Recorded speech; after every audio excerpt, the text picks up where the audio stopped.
All right, guys, welcome back to another edition of the Addictively Speaking podcast. Today, my guest is, well, I guess he's a colleague of mine now. We've worked together previously, Duncan Bhaskaran Brown. He has his own podcast called Flat Pack Sober, which I was lucky enough to be a guest on. And he has a recovery journey and he has an addiction story. And hey, let's just chat, man. Tell everybody about yourself. Yeah, so like you say, my name's Duncan Bhaskaran Brown. I live just outside Oxford with one beautiful wife, one beautiful daughter, and two average-looking bonsai trees. My hobbies include falling off my inline skates, and I quite like the NFL. And I think I might have promised that I was going to wear my Philadelphia Eagles t-shirt, and I can't remember whether that was because that would make you happy or whether it would just annoy you. No, it would make me happy. Oh, Yeah, okay. Yeah. it would definitely make me Because happy. normally I just try and annoy people when it comes to sport. But yeah, I mean that's like the kind of the life bit of it. What I do all day. I'm sure your listeners will understand when I say it's not really about helping people to stop drinking, is it? It's about helping them to start living, and that's Yeah. why I get out of bed in the morning. So, when did your trouble with alcohol start? Probably about I don't know, 15 minutes after I had my first drink.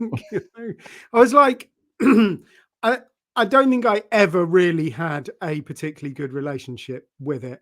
I suppose my parents thought that if when I was younger I was exposed to alcohol a small amount at a time, I would grow up to become a responsible, normal, sensible drinker. Unfortunately, they were quite unaware of the science that suggests that's a really dumb idea.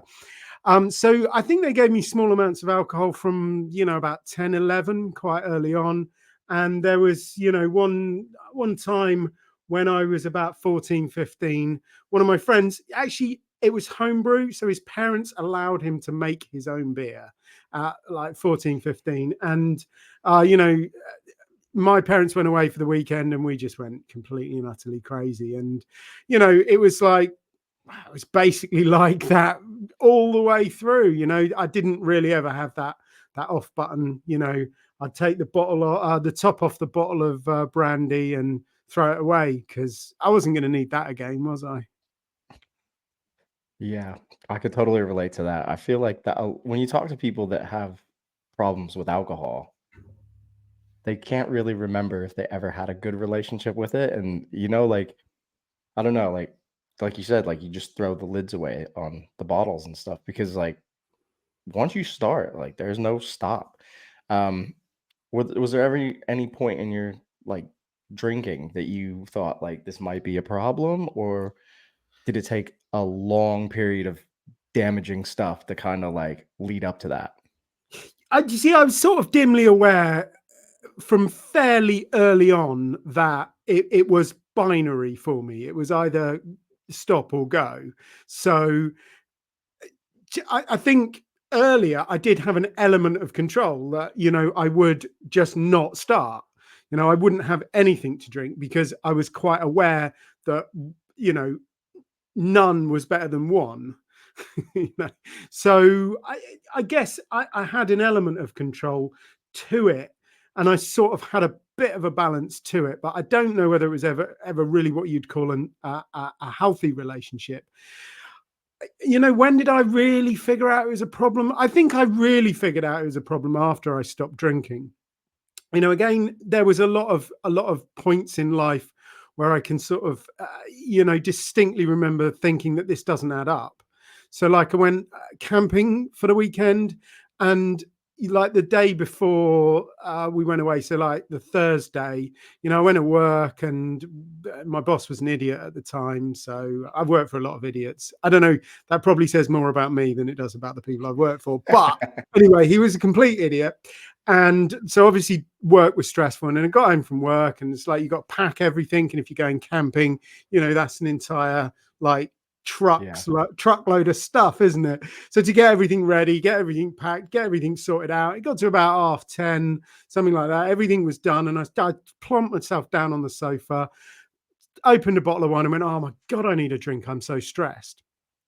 And then the next day, got up, went to work, drove to the campsite, put up my tent, put out my deck chair. Sun was shining, beautiful view, sat down, opened a bottle of wine and went, I'm so relaxed. I really need a drink. And it was like, hold on a minute.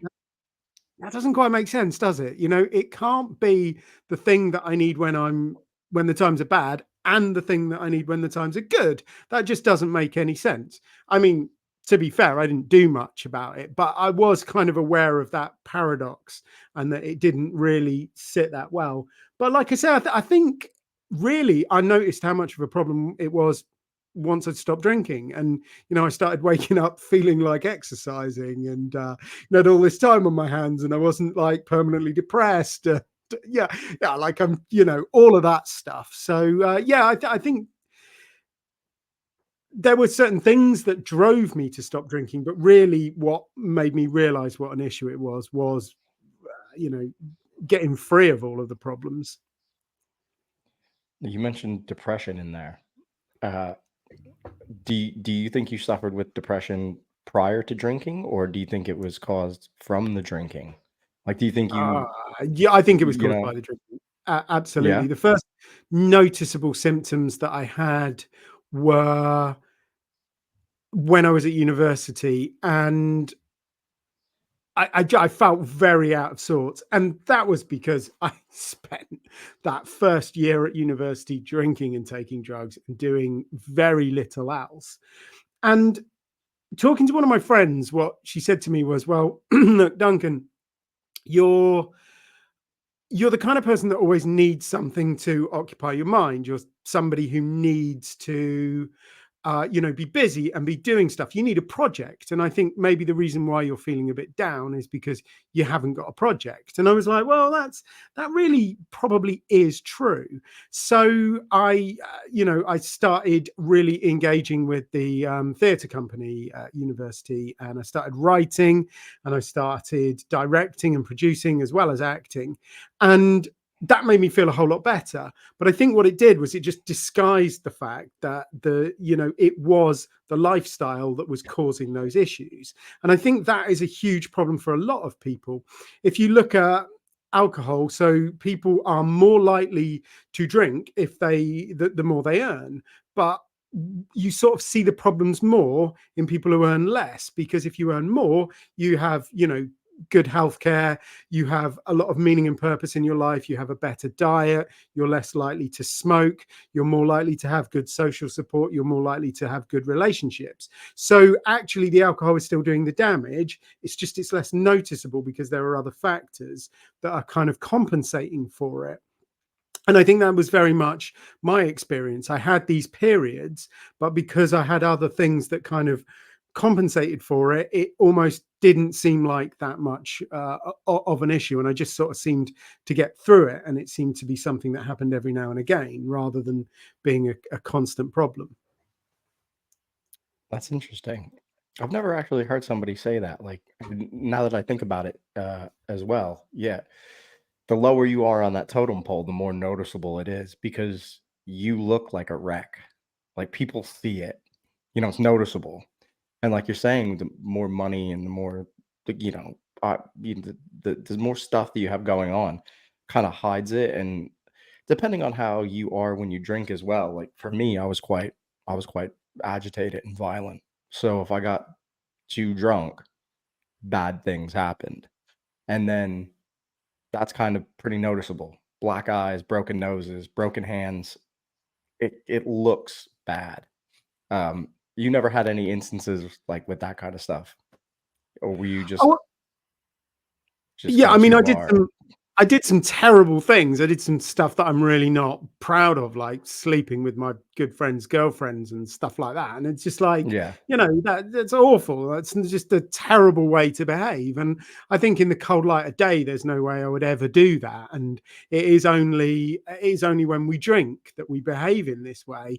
And then of course we feel bad about it the next day, and then we try and justify it by saying, well, oh, I was drinking, so it doesn't really count. But like, it does count, and it does cause problems. I mean, I Honestly, I think that I'm a bit scared of violence. That's probably why I never got into that kind of thing. I'm a bit of a wimp. But yeah, yeah, definitely. It caused a lot of issues with friends and relationships and things like that. But again, that's not as noticeable. I mean, that time I fell over and really busted my wrist. Yeah, that was kind of noticeable. But in general, it was all you know less ephemeral things like relationships, like mood, like depression, like the things that you don't really see. Yeah. Um, so when you were drinking, were the people around you doing the same sorts of things? Like, what was your social circle like when you were doing the heavy stuff? Were they doing similar stuff because it was like uni and things like that? Or were you the one that was like, I'm going too far?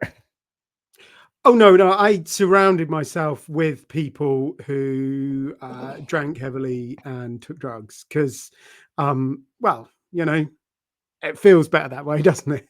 Misery Birds loves of a feather. company. Yeah. And I think very much at university, we were all kind of like, well, that's what you do at university, isn't it? But then it was like some of the people that I know at university, they did curb it a little bit. They dialed it back a little bit after they graduated. Um, but I just didn't. And I just, if you really want to, it's quite easy to find people who drink heavily, live just this kind of like awful existence. And yeah, they will be more than happy to share your misery. And I mean, I started Morris dancing as like nearly 20 years ago now. And yes, I did that because it's, a part of the tradition of my town. And I am, I love where I live. I feel very grounded. I feel very much a member of a community. So that was part of my motivation for sure. But, the fact that like I went to May morning, which is what they celebrate in Oxford. And that starts at, I think the singing starts at 6. So it starts pretty early in the morning, and people are drinking, like the whole time people were drinking. So it's the kind of place where you can drink before 10 o'clock in the morning and nobody really seems to bat their eyelids very much. So yeah, absolutely. I structured my life in a way that didn't get in the way of the drinking. Um, this is a question I want to ask.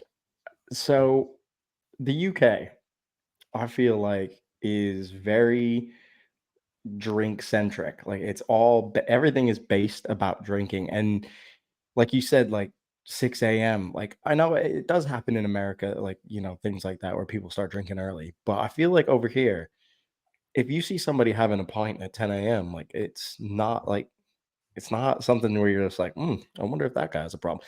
Like when I lived in my hometown, you knew the drunks. They came in as soon as the bar opened.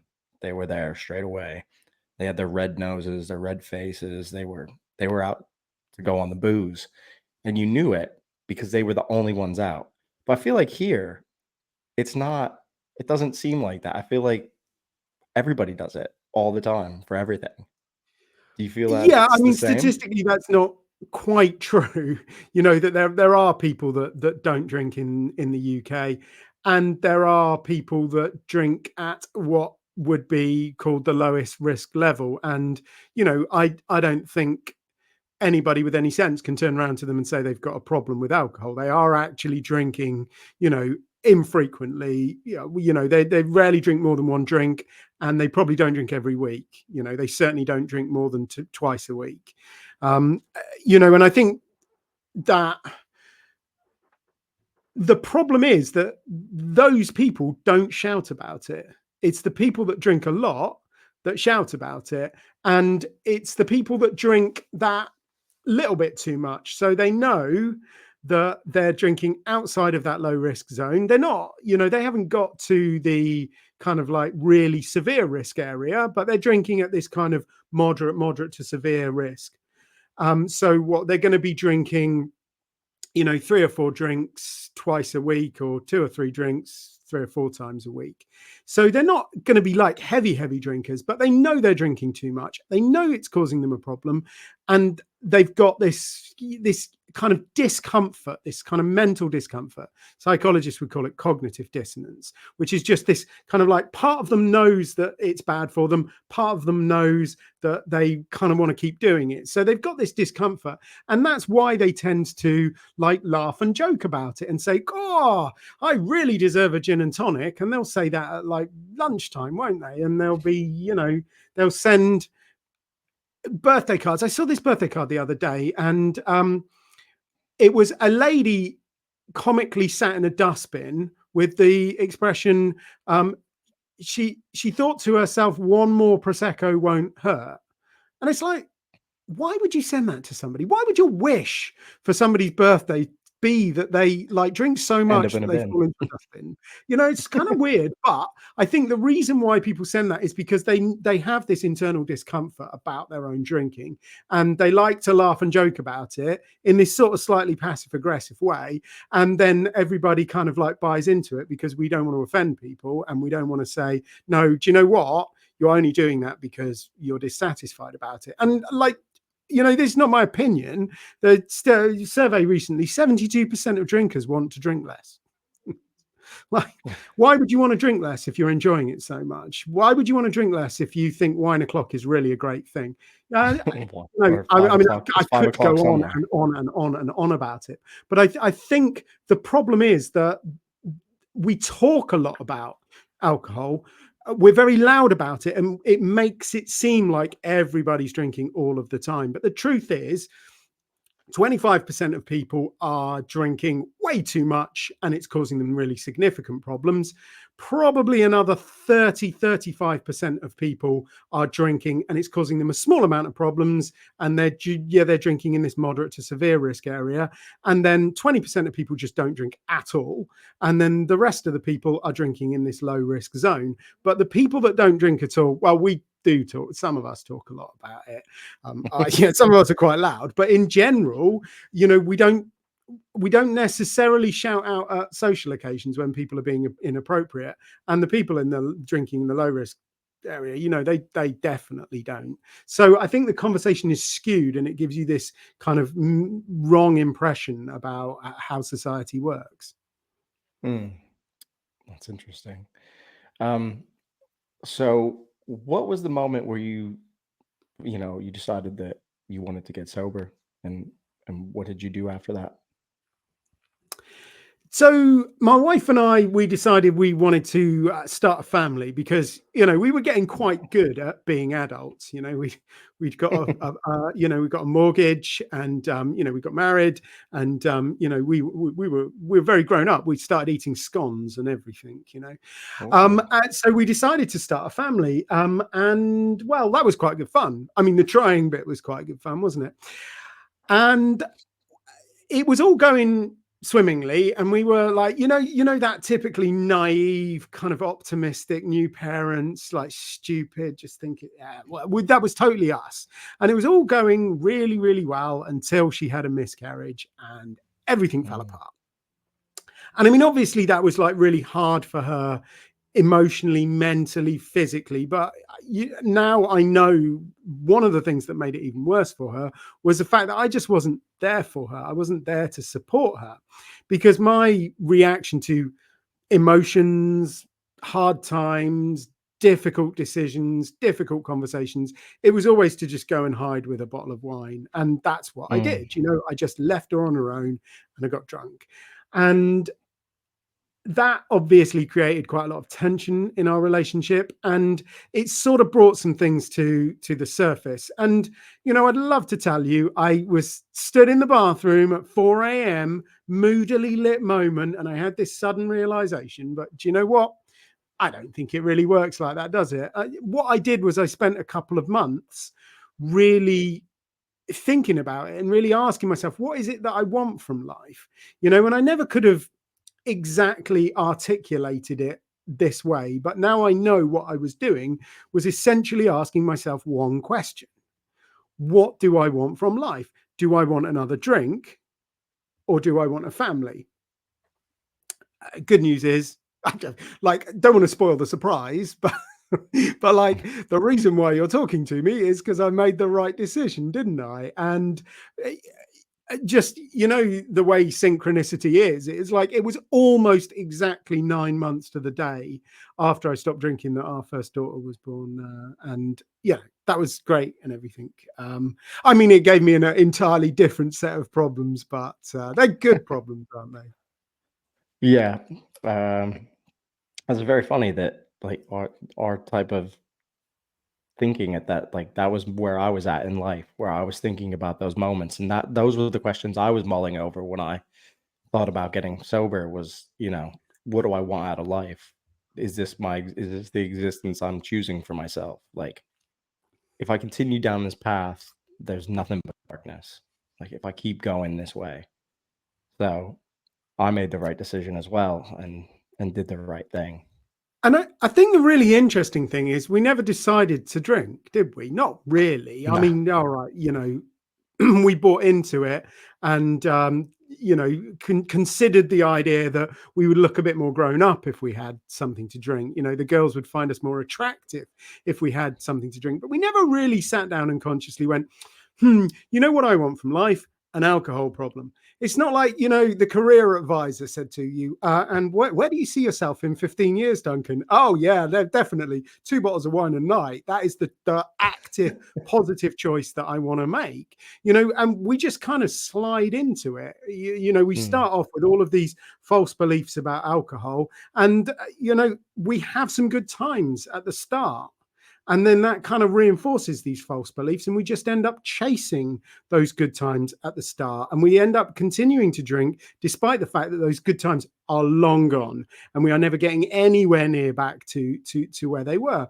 And we just end up getting trapped. And I think that's one of the problems in society more generally than just around alcohol. We don't spend a lot of time actively thinking about what we want from life. You might sort of think, well, oh, I'll try and get this kind of career, I'll work in this kind of industry, but you don't sort of sit down and say to yourself, like, genuinely, do I really want to have a job, or is there a better way that I could earn money? Is money that important? Do I need a house that's this big?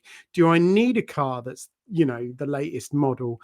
Whose life am I actually living? Whose ambitions do I really have? Are they just like a recycling of what my parents wanted out of life and failed to get, or is it genuinely what I want?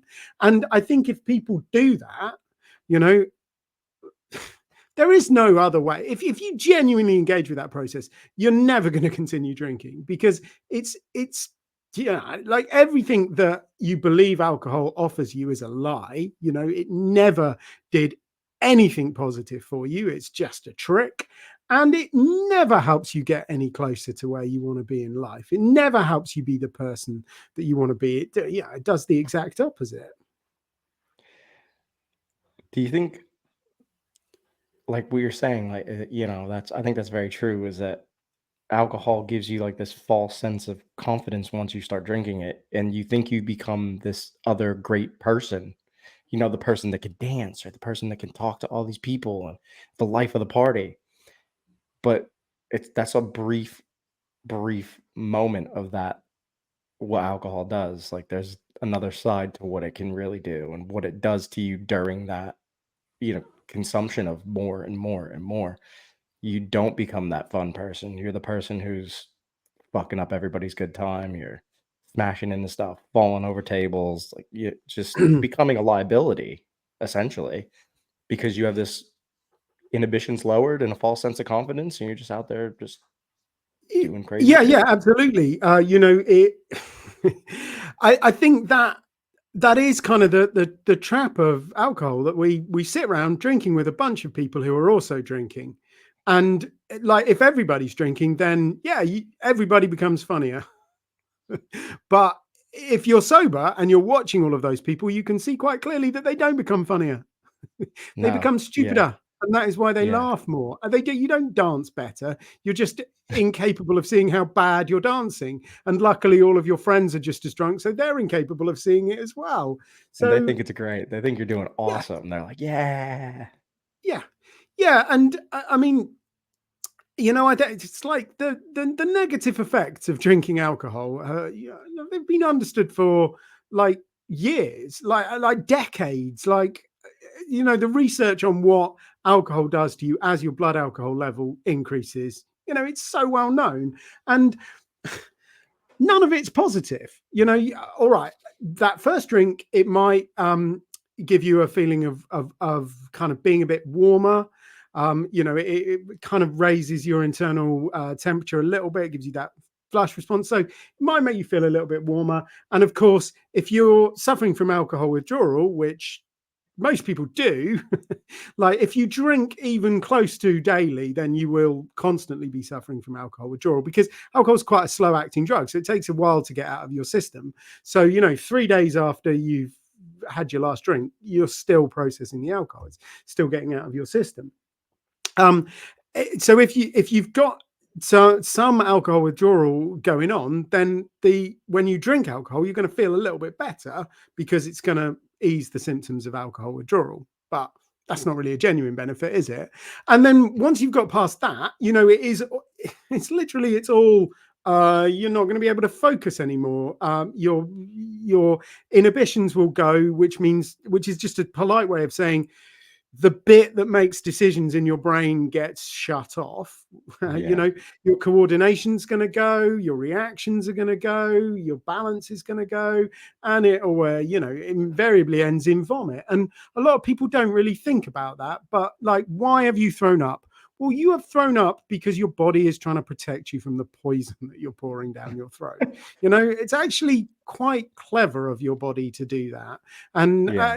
if you can drink enough ethanol to kill a small child and not be violently ill, then, that's a real warning sign.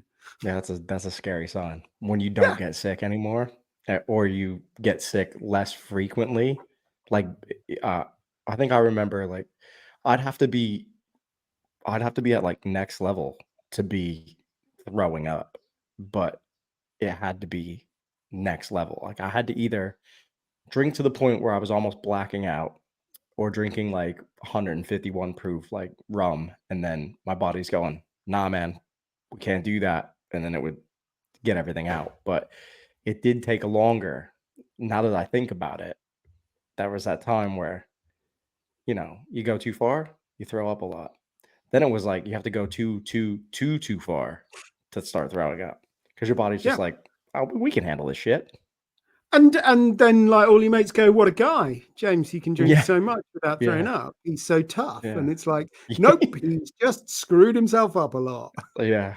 His body just has a massive amount of tolerance, and it's processing alcohol like a facility that, treats sewage now. It's just processing and process, That's terrifying when you think about it that way.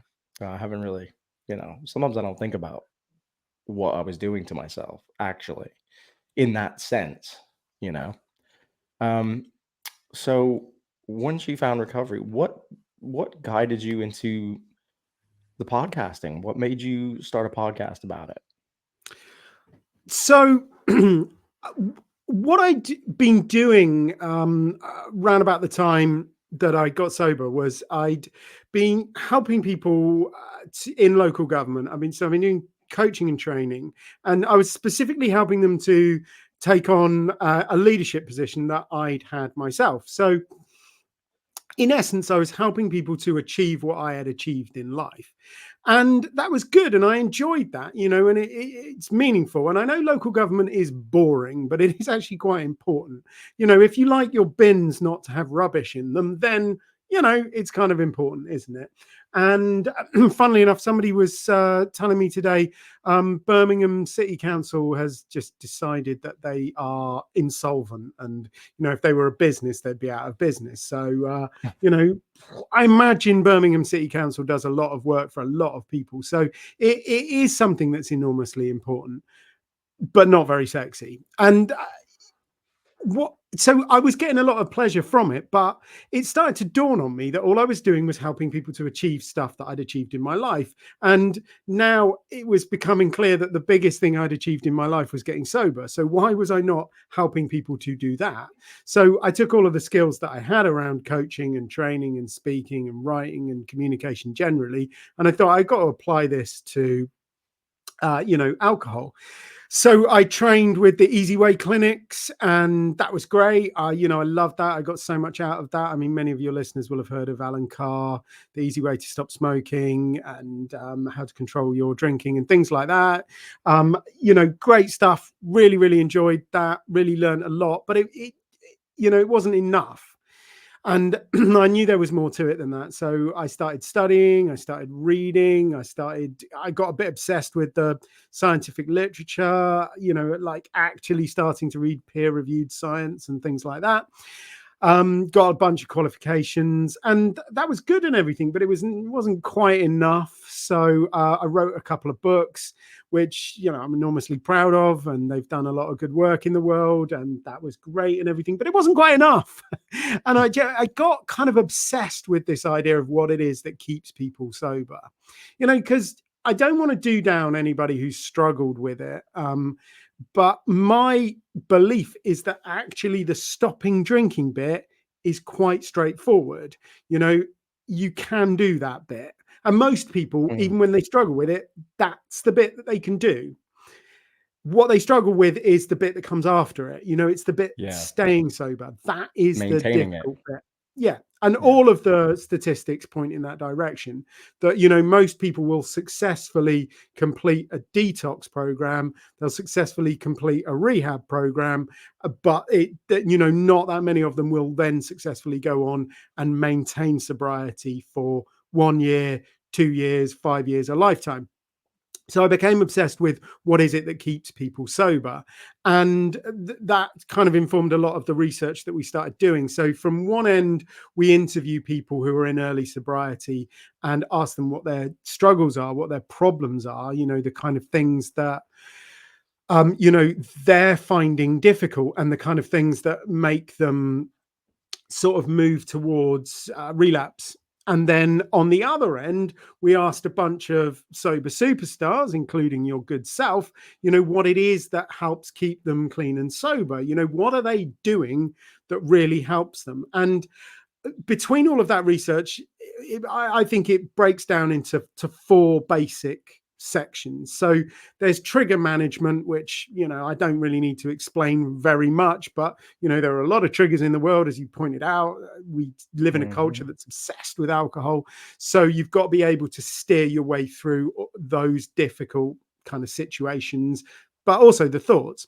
Then there is a massive emotional component to drinking. So some people will drink because of childhood trauma, unprocessed childhood trauma. That's massive. So the research that we've done, it shows that there are basically 3 buckets for the reasons why people drink. Childhood trauma is a big one, but then traumatic events in adulthood also set a lot of people off. So what we see quite a common trajectory is that people drink at a relatively normal level. They drink like everybody else around them, but then something difficult and traumatic happens in their adult life, and that just spikes it, and that's where the problem comes from. And then there's a third group of people who drink for quite disparate reasons, but they wouldn't neatly fall into any kind of trauma. So it might be things about fitting in and socializing when they were younger. It might actually be to do with work and being in an environment where there's a lot of drinking. It's almost considered part of the job. So there's but they're generally more around socializing and fitting in. And any of those, all 3 of those main reasons, and generally all of the reasons why I found that I've heard that people start drinking, there isn't an emotional component to it. So emotional intelligence, I think, is the second really, really important factor of sobriety. After that, you can look at something like recovery capital, which would in very simple terms, that would be where you live, what your job is, how you get around, whether you've got enough money in your pocket. But also, there is an element of self awareness and there is an element of social support in there as well.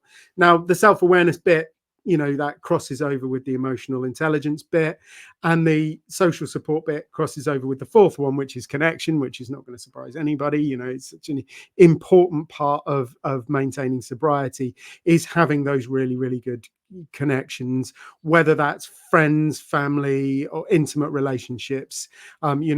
Being able to build really strong, supportive connections, it's so massively important. So those four things: trigger management, emotional intelligence, recovery capital, and connection, those are the things that have come out in our research as what is protective and what keeps people sober. And I know that many of those tally with what we've discussed about your own experiences. Yeah, absolutely. I mean, I tick a lot of those boxes. A lot of that stuff falls right on me, spot on stuff. And it is interesting that, like, doing all that research that you've done, and interviewing people and getting to see, that side of it.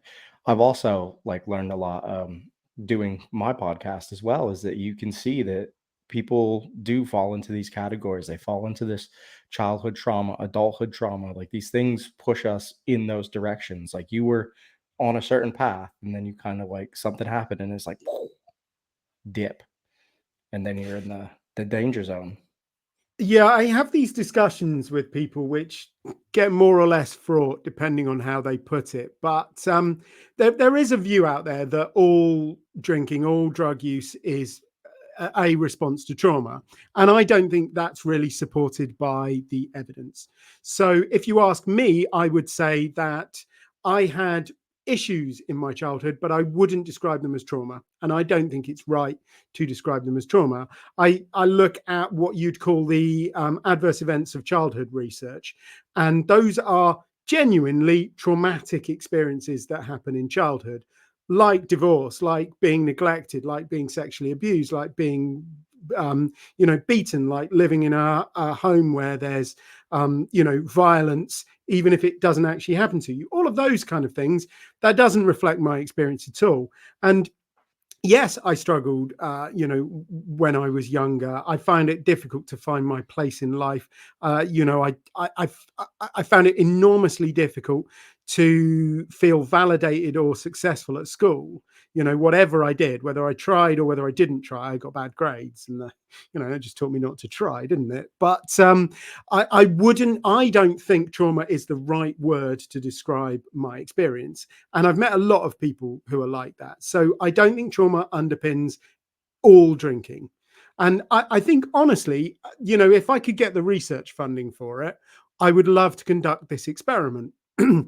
I would love to get the Dalai Lama, and I'd love to just pour vodka down his throat, like every day, like make him drink a bottle of vodka every day for 6 months, and then we'd see whether he was an Mhm. alcoholic or not, you know? Because I genuinely believe there is enough vodka that can that can give somebody an alcohol problem, but I don't think there is enough trauma that can give somebody an alcohol problem. So yes, trauma can be a part of it, but I think you've got to acknowledge the fact that there is a drug effect as well. There's a social effect as well. There's a community effects. There's lots of different effects. So to just say trauma underpins all drinking and all drug use, I think is to oversimplify the problem. It's monocausomania, as I read in one of the fancy books that I do like to read. But I think it's true. We want just one cause for everything, and back in the 90s, the one cause was it's dopamine. It's all dopamine's fault. And now it's like trauma. It's all trauma's fault. And it's like, well, no, it's not. There's a little bit of dopamine. There's a little bit of trauma. There's a little bit of society. There's probably a little bit of genetics. Yeah. As we said right at the start, I don't feel like I ever had drinking under control. So I assume that there is some biological genetic component that makes me more susceptible to just throw the bottle top away. Yeah, I feel the same way. I feel like now that I've had a lot of years sober, that I can look back at, like, my previous drinking experiences, and I was always the one who, everybody had a good time, but I was always the one who went too far, you know? And that's been the case since I first started drinking at 13, you know? I always went too far. It wasn't, the trauma that happened later in my life that just pushed it to the extreme, but I always had that relationship with alcohol, but I just never acknowledged it in that way, or I didn't see it because I was hiding in the people that were around me as well, and they were drinking, so my drinking didn't look as bad as everybody else's because I was just, right? So I kinda hid in there and kinda Yeah, hid. But now that I look back on it, I can see it, that there's something in me, and I see it in other aspects of my life, like when I quit drinking, other things, I go full steam at other stuff, 100%. It's either all or nothing with yeah. things, so it's Although just who I am. I think the really interesting thing about genetic components is, genes are expressed as a result of their environment. So I think if you have this genetic predisposition to perhaps drink too much, but you don't drink alcohol until you reach the age of 25, you're not going to have a problem with it because early exposure, it makes such a difference, and it changes the way everything is expressed. So actually, one of the things I would really like, like you say what you like about America, I think 21 is a good age for the minimum drinking age. I know it gets ignored an awful lot. I mean, I'd like to set it at 25. I think that's one of the things that we really need to do, because if you don't drink any alcohol before 25, you only drink alcohol after your prefrontal cortex is properly formed, and that's the bit Yeah. of your brain that you use to make decisions. you know and I think the fact that you have a poorly formed prefrontal cortex at the age of 13, 14 means you're not as good at making life choices. Yeah. And then you add some alcohol, and the first thing alcohol does is anesthetize what little ability you do have to make those like big serious choices and consider the future implications of your actions. It is genuinely a recipe for disaster. So yeah, 25, the minimum drinking age. I think it should be illegal to give anybody under the age of 18 alcohol now. I think it is immoral when I hear about people, giving 12, 13-year-olds drink. They're learning to drink responsibly. No, they're not. You are fundamentally changing the structure of their brain and making it way more likely that they're going to develop a problem. And that's not my opinion, my friend. That's the science. That is, yeah. Yeah, I get what you're saying, and I think it's weird when people offer, like, like an 8 or 9-year-old, like, a glass of wine at a fancy dinner, or, like, like, do you really need to be doing that to, like, a 10-year-old kid? Like, not really. I mean, what's wrong with, like, fizzy drink, or that could be the treat. It doesn't Well, have to be a glass of wine, or you know what I mean? Like, why? yeah, I mean, I could give you a rant about what's wrong with Coke, but I think your point remains. Lemonade is all right. Tango's Well, yeah, but okay. just It's not going to something, kill yeah, just anyone. a fruit shoot, or, like, whatever. Like, why does it have to be Pinot? Like, I don't Yeah, know. and Like, honestly, they prefer it because, like, you get all of the time people tell me, "Oh, I like the taste of wine." It's like, yeah, all right. nobody likes Take the your taste of wine. 1987 Chateau Lafite that cost 2.5 grand and give it to a kid. They'd spit it out because it tastes bloody awful. And you don't like the taste of it. You like the effect it has on your brain. You like the way it alters your brain chemistry. That's what you like about it. It's got nothing to do with taste. So Yeah, yeah, give them the fruit shoot. I mean, yeah, fruit shoots, they're pretty much sugary water with some food coloring in, aren't they? But, kids are going to prefer that way more than they will yeah, absolutely. So, what are your plans for the future? What are you planning for the future? For your podcast, for your life? What's going on? So plans for my life. Just at the moment, my daughter's 8, and it's such a great time because she actually likes me. That'll go away in a couple of years. Yeah, I know. So at the moment, it is making the most of that and spending as much time with her as I can. And also, I've got this evil plan. I'm really good friends with all of her friends. They all think I'm great because I actually pay attention to them and I talk to them. Whereas I've noticed a lot of adults, you know, in the pickup from school, they just talk to each other and they don't really pay attention to their own kids, let alone the other kids. Whereas I like to try and, because like my daughter's friends, they're interesting, they're nice people, and it's great to see how they're forming and developing. So I've become really good friends with them, and that's my plan, is to basically make Leela's friends really like me, so when they hit the teenage years, her friends will really still like me, and that will just annoy her so much because they'll all be going, oh yeah, but your dad's cool, and she'll be like, oh no, he's an idiot. So yeah, short term, it's definitely enjoying spending as much time with her as I can. I do kind of try and balance a bit of work with that. So there are a couple of exciting things going on. I'm doing some work with a friend of mine who is an adventurer, and you know, that's going to be, I can't really talk about it because it's not really sorted out yet, but I've got a lot of excitement about that. That's really awesome. My next book is going to be called Flat Pack Sober, which is the name of the podcast, and it's going to be the culmination of probably what amounts to about 5 years worth of research into what it is that keeps people sober, my current obsession.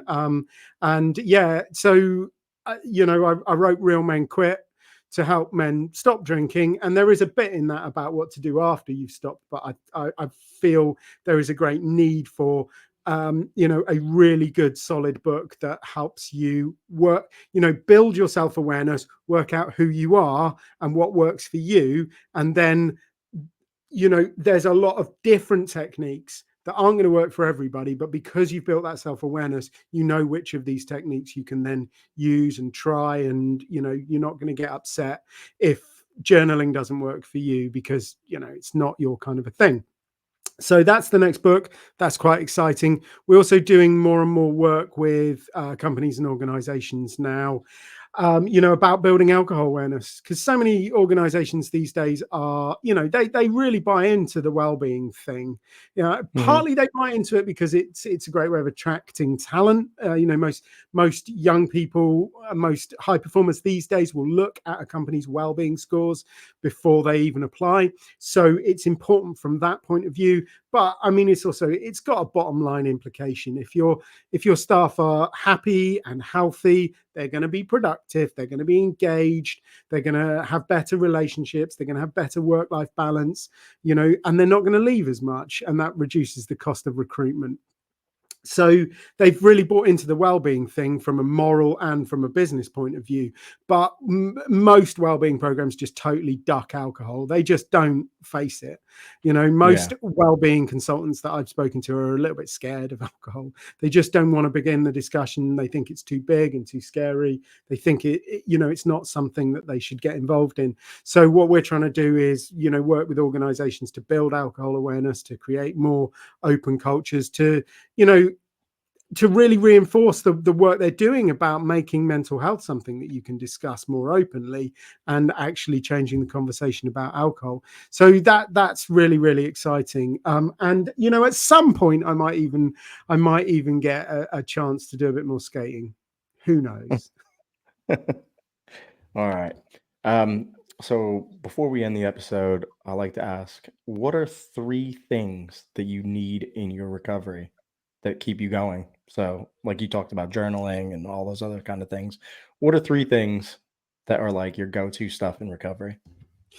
Yeah, so one of the things that comes up all the time, and it's definitely been a big thing for me, is this kind of self-awareness as the sort of backbone of emotional intelligence. So starting to, understand who you are, and that then kind of helps you to navigate and respond to rather than react to emotions, because emotions are huge. And I think I like many people spent 20 years trying to drink them away. I just I tried to numb myself from the bad emotions, and all that did was numb all of the emotions. So part of my journey has definitely been this kind of hand in hand, the development of more self-awareness and the understanding of how my emotions impact on my behavior.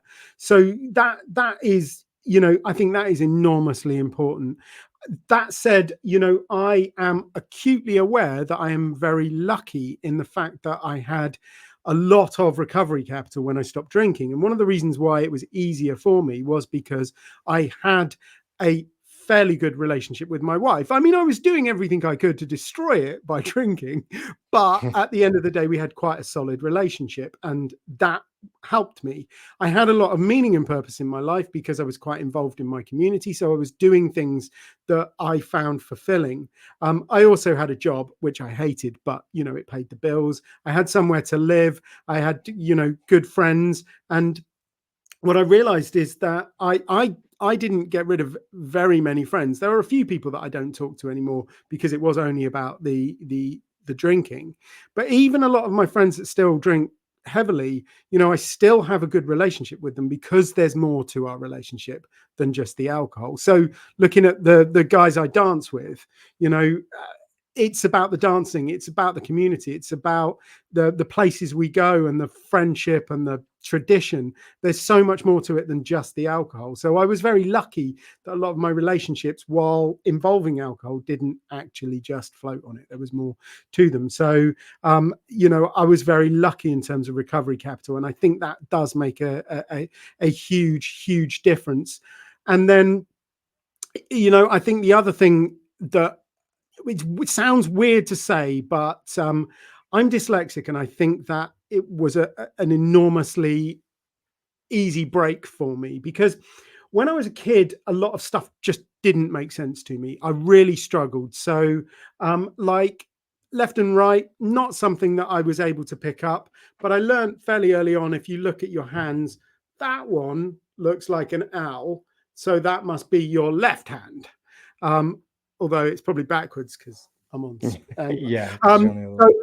I learned to do stuff like that when I was a kid because it was the only way I could navigate my way through the world. It just, a lot of stuff just didn't make sense to me. And I think that really helped me in terms of learning techniques that were really effective for trigger management. Things like, mantras and, pattern disrupts and things like that. So, yeah, I think those three things: self-awareness leading to emotional intelligence, recovery capital, and trigger management. And like I am acutely aware that I am an incredibly lucky guy, and I've had a lot of easy breaks, but it still just makes me want to share the joy with people more. I know it's harder for some people, but we can all get free, and that's all I want to do with people. Awesome, man. Well, listen, thank you for being here. I appreciate you taking the time out of your day to come onto the podcast. Yeah, so I will post all the links in the bio when I post this video. And I'd also like to shout out our support, our sponsor, the Christians Crew. They're based out of New Jersey, and they focus on fentanyl poisoning and fentanyl awareness. They're a nonprofit organization that I've kind of teamed with. And yeah, they're doing some great stuff for fentanyl awareness. It's quite crazy in America right now. So yeah, their links will be Yeah. posted as well. Yeah, no, that's So important stuff. And I want to urge all of the listeners to go and give you a 5-star review on Apple, because it does, like, it really helps. And, you're doing some amazing work and you're getting the message out there. And, the listeners, just take a second to give them those reviews, because it really does help get the message out there. yeah, absolutely. Like, share, subscribe, just click some Yeah, buttons. It and money takes if a you couple want. minutes. Yeah. Yeah, absolutely. But yeah, thanks again. And great talking with you, Duncan. It's been a pleasure. Always a pleasure, man.